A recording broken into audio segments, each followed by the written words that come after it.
Iran supreme leader Khamenei dead body ఎక్కడ? చనిపోయడానికి మాత్రమే తెలుసు, కానీ ఖమేనీ డెడ్ బాడీ ఎక్కడ? ఇంతవరకు అధికారికంగా ఎక్కడ ఇరాన్ ప్రదర్శించలేదు. అంత్యక్రియలు కూడా వాయిదా వేసింది ఇరాన్.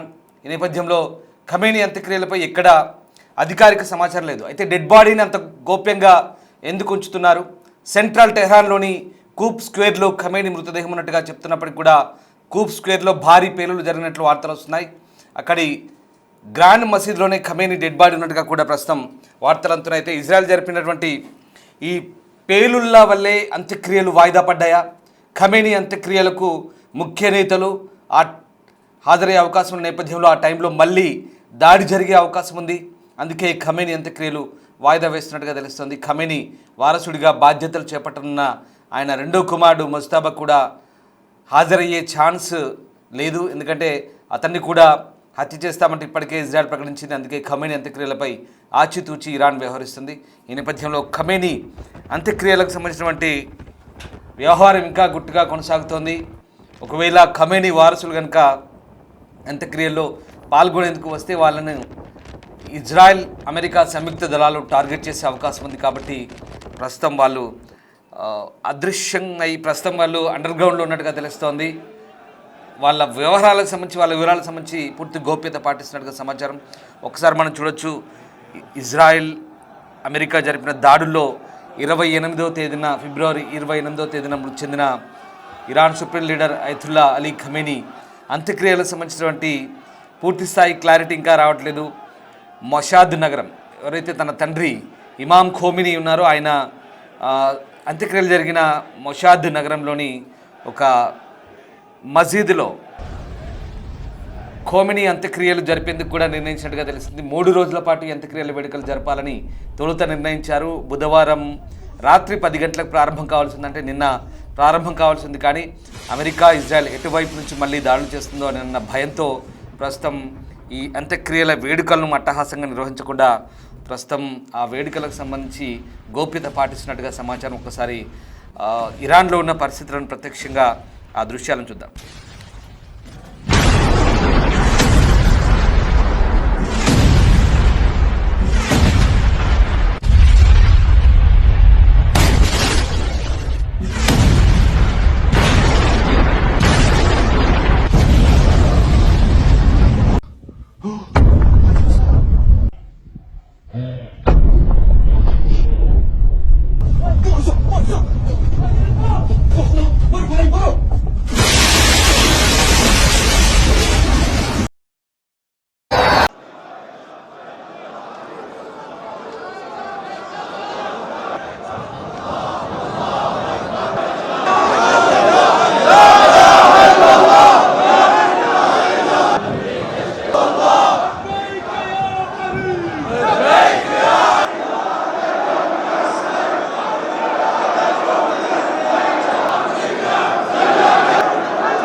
మీరు చూస్తున్న దృశ్యాలు ఇరాక్లోని నజాఫ్ నగరం. ఇది ఇరాన్ కాదు, ఇరాక్లోని నజాఫ్ నగరంలో ఖమేనీ అంత్యక్రియలకు సంబంధించి ఒక సింబాలిక్గా జరుపుతున్నటువంటి ర్యాలీ అది.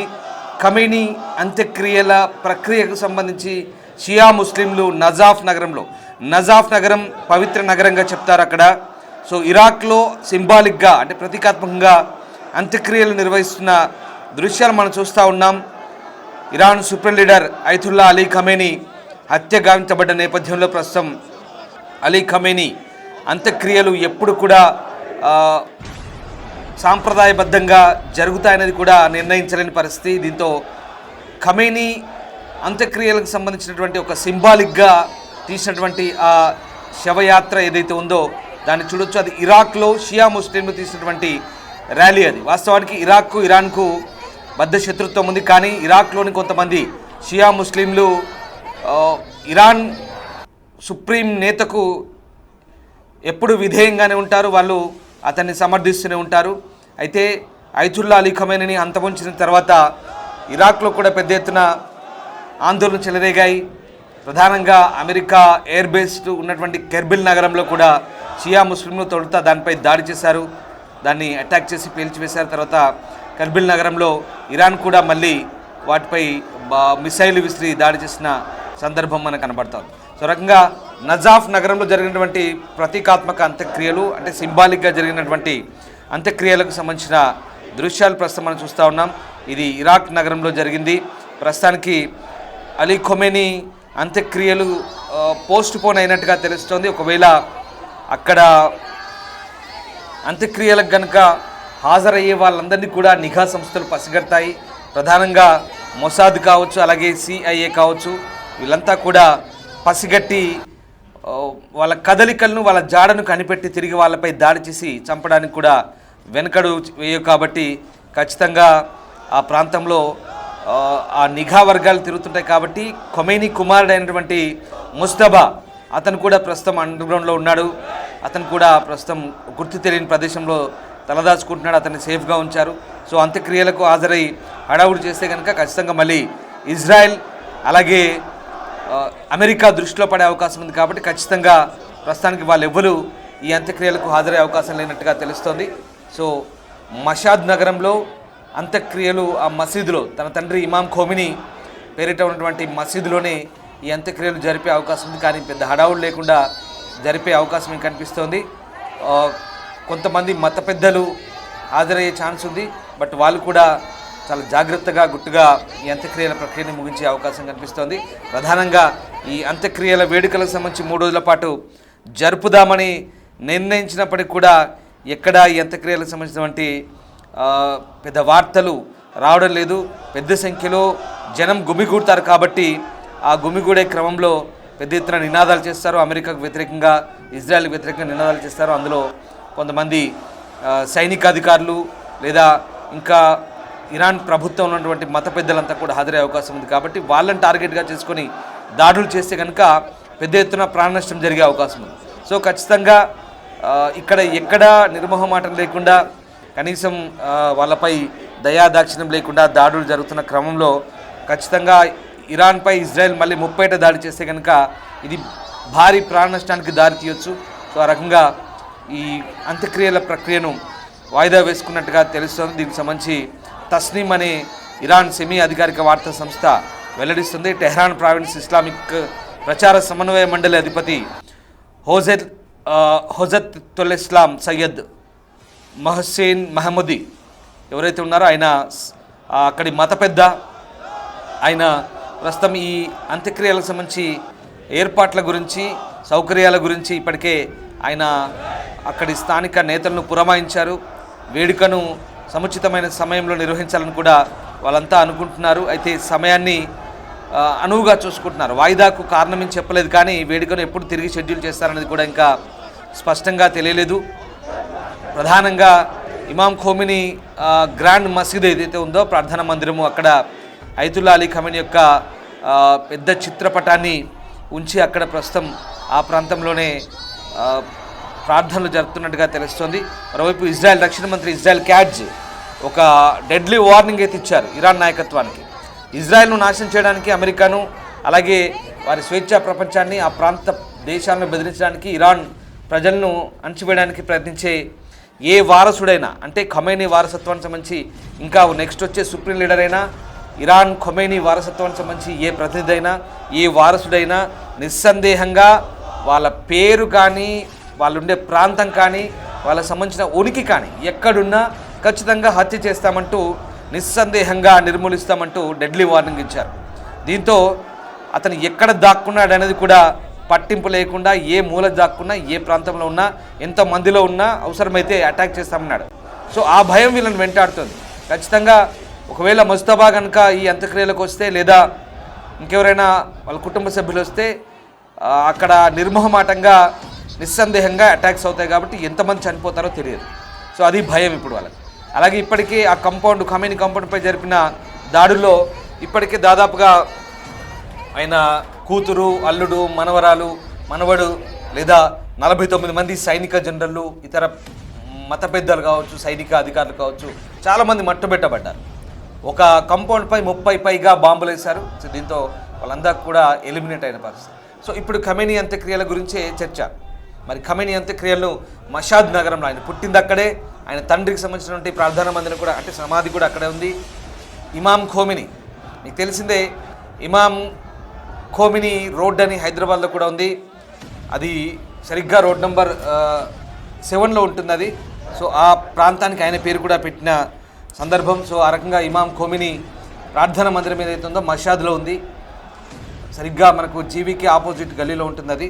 సో ఆ రకంగా ప్రస్తుతం ఈ హైదరాబాద్లో ఆయన పేరు మీద ఉన్న రోడ్డుకి సంబంధించిన ఒక అవగాహన గురించి మాత్రమే మీకు చెప్తున్నాను. సో ఆ సీనియర్ ఖోమినీ, సో ఆయన తండ్రి పేరు మీద ఉన్నటువంటి మసీద్ ఏదైతే ఉందో ఆ మసీదు ఇక్కడ మషాద్లో ఉంది. ఆ మషాద్లో ఉన్నటువంటి మసీదులో ప్రస్తుతం ఈయన అంత్యక్రియలు జరిపే అవకాశం కనిపిస్తోంది. సో రకంగా హైదరాబాద్కు ఇటు ఖమేనీకి ఉన్న లింక్ గురించి కూడా నేను మీకు ఇందాక చెప్పే ప్రయత్నం చేశాను. బంజారా హిల్స్ రోడ్ నెంబర్ 7లో ఉన్నటువంటి ఇమామి ఖోమినీ రోడ్ అంటారు. ఆ రోడ్డు ఆ ప్రాంతంలో మన హైకోర్టు చీఫ్ జస్టిస్ నివాస ప్రాంతం, అలాగే ఇరాన్ కాన్సులేట్ అక్కడే ఉంటుంది. సరిగ్గా జీవీకే సర్కిల్ నుంచి ఆపోజిట్లో ఉన్నటువంటి రోడ్ అది. సో అక్కడ ఇమాం ఖోమినీ రోడ్ అని ఉంటుంది. ఎవరికైనా గమనిస్తే మీకు అర్థమవుతుంది. ఇరాన్ కాన్సులేట్ ఆఫీస్ అక్కడ ఉంటుంది. సో హైదరాబాద్లో కూడా ఆయన పేరు మీద ఒక రోడ్డు ఉంది. చాలామందికి ఈ విషయం తెలుసో తెలియదో, ఇప్పటికే కొన్ని వెబ్సైట్లో వచ్చింది, కొన్ని న్యూస్ ఛానల్లో కూడా వచ్చింది. బట్ ఇక్కడ మళ్ళీ ఒకసారి ఇమాం ఖోమినీ ఎవరు అంటే కనుక దాని గురించి కొంత హైదరాబాద్కున్న లింక్ అంటే మీకు చెప్పే ప్రయత్నం చేస్తాను. అండ్ అలాగే అసలు ఈ ఖోమినీ వీళ్ళు ఎక్కడి నుంచి వచ్చారు? ఉత్తరప్రదేశ్లో వీళ్ళ మూలాలు ఉన్నాయి.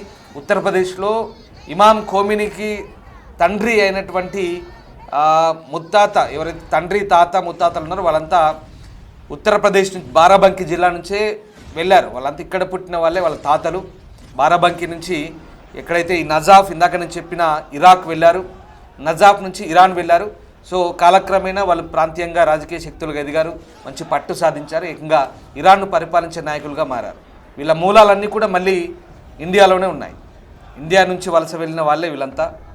సో అక్కడ ముస్లింగా ప్రాబల్యం ఏ రకంగా మనకు ఉందో దీన్ని బట్టి ఒక ఉదాహరణ చెప్తున్నాను. ఎందుకంటే ఖమేనీ అంత్యక్రియల గురించి ఈ వివరణ ఇచ్చినప్పుడు కంప్లీట్గా ఆయన పుట్టుపూర్వోత్తరాలు ఏంటి, అసలు ఎక్కడి నుంచి వీళ్ళ నేపథ్యం ఏందన్నప్పుడు ఉత్తరప్రదేశ్ నుంచి వెళ్ళిన ఈ తాత ముత్తాతలు ఎవరైతే ఉన్నారో ఆయన వీళ్ళ వంశం ఏదైతే ఉందో అక్కడ సెటిల్ అయ్యారు. బారాబంకీ జిల్లా నుంచి వెళ్ళి ఇరాక్ నుంచి ఇరాన్, షియా వర్గం ఏదైతే ఉందో ముస్లిం వర్గం, అక్కడ ఆయన మత గురువుగా ఉన్నాడు. అక్కడి నుంచి మత బోధనలు చేస్తూ అలా ఎదుగుతూ ఏకంగా ఒక దేశానికే పరిపాలకులుగా తయారయ్యారు. సో ఆ రకంగా అది ఖోమినీ చరిత్ర, ఖోమినీ వంశం. ఆ వంశం అక్కడ పర్షియా వంశం చిన్నది కాదు. పర్షియాలో రాజవంశీయులు 2005 సంవత్సరాల క్రితం ఉన్నటువంటి రాజవంశం అది పర్షియాలో, ఇరాన్లో. వాస్తవానికి దాని పేరు ఇరాన్ కంటే ముందు ఇరాన్లో ఇస్లామిక్ కంట్రీ కానే కాదు అసలు. ఇరాన్ అనేది ఒక పర్షియా దేశం, పర్షియా రాజవంశం ఉన్న దేశం. ఈ రకంగా చూస్తే గల్ఫ్ దేశాలు, మిగతా అరబిక్ దేశాలతో, ఇస్లామిక్ దేశాలతో పోలిస్తే ప్యూర్గా ఇరాన్ అనేది ఇస్లామిక్ దేశంగా పరిగణించబడదు. అది కంప్లీట్గా ఒక పర్షియా దేశంగానే ఉంటుంది. ఇప్పటికి కూడా వాళ్ళు చదివే ఖురాను, వాళ్ళు ఎక్కువ మాట్లాడే మాట కూడా పర్షియా భాషలోనే ఉంటుంది. సో ఇరాన్ షియాలంతా కూడా పర్షియా సంస్కృతి ఉంటుంది 100%. సో ఆ రకంగా షియా ముస్లింలు అయినప్పటికీ కూడా ప్యూర్లీ ఖచ్చితంగా అదొక అరబిక్ ముస్లిం కంట్రీ అయితే కాదు. It's a Persian country Iran అనేది. సో ఇది సో ఓవరాల్గా 1970 తర్వాత ఏదైతే ఇస్లామిక్ రిపబ్లిక్ రెవల్యూషన్ వచ్చిందో, తర్వాత ఈ పహ్లావీలు ఎవరైతే షా రాజులు ఎవరైతే ఉన్నారో వాళ్ళందరినీ అక్కడి నుంచి విప్లవం తర్వాత అక్కడి నుంచి పంపించేశారు. వీళ్ళు 79 తర్వాత అధికారంలోకి వచ్చిన తర్వాత 37 ఏళ్ల నుంచి పరిపాలిస్తున్నారు. ఫస్ట్ ఖోమినీ తండ్రి ఉన్నాడు, తర్వాత ఇప్పుడు అయతుల్లా అలీ ఖోమినీ 37 ఏళ్ళ నుంచి పరిపాలిస్తున్నారు. 30 ఏళ్ళ నుంచి అక్కడ ఎన్నికలు లేవు, ఏం లేవు. తానే సుప్రీం లీడర్గా ప్రకటించుకొని ఇక ఆయనకు అనుకూలంగా ఉన్న వ్యక్తుల్ని మతాధికార పరిపాలన పెట్టేసి మంత్రులుగా పెట్టుకున్నాడు. తర్వాత ఒక పార్లమెంటు నామినల్గా ఉంటుంది, అధ్యక్షుడు ఉంటారు, ప్రస్తుతం పెజెష్కియాన్ అధ్యక్షుడు. సో అట్లా ఉంటారు. తర్వాత కొంతమంది మంత్రులు ఉంటారు పర్యటనకు వెళ్ళేందుకు, లేదా అక్కడ పూర్తి స్థాయిలో సుప్రీం లీడర్ ఎవరైతే ఉన్నారో ఆయన నిర్ణయమే ఫైనల్గా ఉంటుంది. ఆయన కింద చీఫ్ కమాండర్ అయిన IRGC, Iran revolutionary guards corps అంటారు, ఈ మిలిటరీ అంతా ఆయన కింద ఉంటుంది. సో ఆ రకంగా ప్రస్తుతం ఈ IRGCకి అత్యంత విశ్వసనీయ పాత్రంగా ఉన్నటువంటి IRGC అనేది ఖమేనీకి అతిపెద్ద అండాదండ. సో ఆ రకంగా ఖమేనీ ఏది ఆదేశిస్తే అది ఇరాన్లో జరిగింది. ఆయన పరిపాలన, ఆయన రెజ్యూమ్ ఏదైతే ఉందో దాన్ని పూర్తిగా అంతమొందించాలని ఇప్పుడు ఇజ్రాయెల్ అమెరికా భావించాయి. ఎందుకంటే వాళ్ళకి ముప్పుగా పరిణమిస్తున్నాయి. వాళ్ళు ఆరోపిస్తున్న దాని ప్రకారం ఇప్పటివరకు 30,000 మందికి పైగా అమెరికన్, ఇజ్రాయెల్ లేదా పాశ్చాత్య పౌరుల్ని ఖమేనీ పొట్టన పెట్టుకున్నాడు అనేది వీళ్ళ ఆరోపణ ప్రధానంగా. దాంతోపాటు మరొక ప్రధాన ఆరోపణ ఏంటంటే ఖమేనీ మత ఛాందసవాద పాలన లేదా చాలా నిర్బంధ పాలన మాత్రమే కాదు. మీకు తెలిసింది 2022లో ఒక అమ్మాయిని జుట్టు కనబడిందంటూ హిజాబ్ సరిగా వేసుకోకపోతే కొట్టి చంపారు అక్కడి పాలకులు. దాంతో తీవ్రమైన వ్యతిరేకత. అందుకే ఇరాన్లో గత నెలలో అసలు ఈ ఖమేనీని గద్దెదించాలంటూ వేలాది మంది రోడ్ల మీదకి వచ్చారు. ఇరాన్లోని 83 నగరాల్లో నిరసన ప్రదర్శన చేస్తే ఖమేనీ చాలా నిరంకుశంగా వాళ్ళపై ఉక్కుపాదం మోపి వేలాది మందిని చెప్పాడు. ఇప్పటికైతే అనధికారిక లెక్కల ప్రకారం 18,000 మందికి పైగానే ఖమేనీ చంపేశాడు అక్కడ. అధికారిక లెక్కల ప్రకారం 5,000 మంది అంటున్నారు. సో అంత భయంకరమైనటువంటి నిర్బంధం ఉండేది. సో రకంగా ఖమేనీ ఈ పరిపాలన వచ్చిన తర్వాత పూర్తిగా అసలు ఫస్ట్ రీజన్ ఏంటంటే ప్రాక్సీలను ప్రోత్సహిస్తున్నాడు. హెజ్బుల్లా, హమాస్, ఇరాక్ మిలీషియా, అలాగే సిరియాలో మిలీషియా, ఎర్ర సముద్రపు దొంగల హౌతీలు వీళ్ళందరికీ పైసలు ఇచ్చి, డబ్బులు ఇచ్చి, ఆయుధాలు ఇచ్చి టెర్రరిస్టులుగా తయారు చేసి వాళ్ళందరినీ ఎంకరేజ్ చేస్తూ పశ్చిమ దేశాలపైకి ఉసిగొల్పుతున్నాడు అనేది వీళ్ళ ప్రధాన ఆరోపణ. ఇజ్రాయెల్, పశ్చిమ దేశాలు, అమెరికా ఇప్పటికే వాళ్ళ పౌరులు చాలామంది పొట్టన పెట్టుకున్నట్టు ఆరోపణ. దానికి తోడు ఈ అణ్వాయుధాలు తయారు చేస్తున్నారు, మిసైల్ని ఎక్కువ తీసుకుంటున్నారు. సో ఇవన్నీ తగ్గించుకోమని చెప్పినప్పుడు జెనీవాలో చర్చలు జరిగినప్పుడు వాళ్ళు దేనికి ఒప్పుకోలేదు. పైగా అణు ఒప్పందానికి సంబంధించి ఎక్కడ వీళ్ళు ఆ నిబంధనలు పాటించకుండా తూట్టుపడుతున్నారు. ఇస్ఫహాన్, నతాంజ్, ఫోర్డోలో ఈ అణ్వాయుధాలను తయారు చేస్తున్నారంటూ అమెరికా, ఇజ్రాయెల్ గట్టిగా నమ్మింది. అందుకే ఈ మొత్తం యుద్ధంకి ప్రధాన కారణం ఇది. సరే, ఇప్పుడు ఖమేనీ ఎలాగో తొలుత నాయకత్వాన్ని మట్టుబెట్టాలనుకున్నారు కాబట్టి నాయకత్వాన్ని మట్టుబెట్టే క్రమంలో ఖమేనీని ఆయన ఎవరైతే కమాండర్ ఉన్నారో వాళ్ళందరినీ కూడా ఫస్ట్ అటాక్లోనే లేపేశారు. అంటే ఫస్ట్ అటాక్లోనే ఎలిమినేట్ చేశారు. ఈ కాంపౌండ్లో 30 బాంబులు వేసిన తర్వాత అది మొసాద్, సిఐఏ చాలా గంటల తరబడి, నెలల తరబడి చేసిన ఒక పక్కా వ్యూహంతో, ప్రణాళికతో చేసినటువంటి అటాక్. నెక్స్ట్ ఏంటి ఇక టార్గెట్ అంతా ఈ మిలిటరీ స్థావరాలను ధ్వంసం చేసి ఇరాన్లో స్వయంగా వాళ్ళు అడుగుపెట్టి కాలు పెట్టి అక్కడ ఉన్నటువంటి నాయకత్వాన్ని మొత్తం తుడిచిపెట్టి కొత్త పరిపాలకులు పెట్టాలన్నది వీళ్ళ టార్గెట్.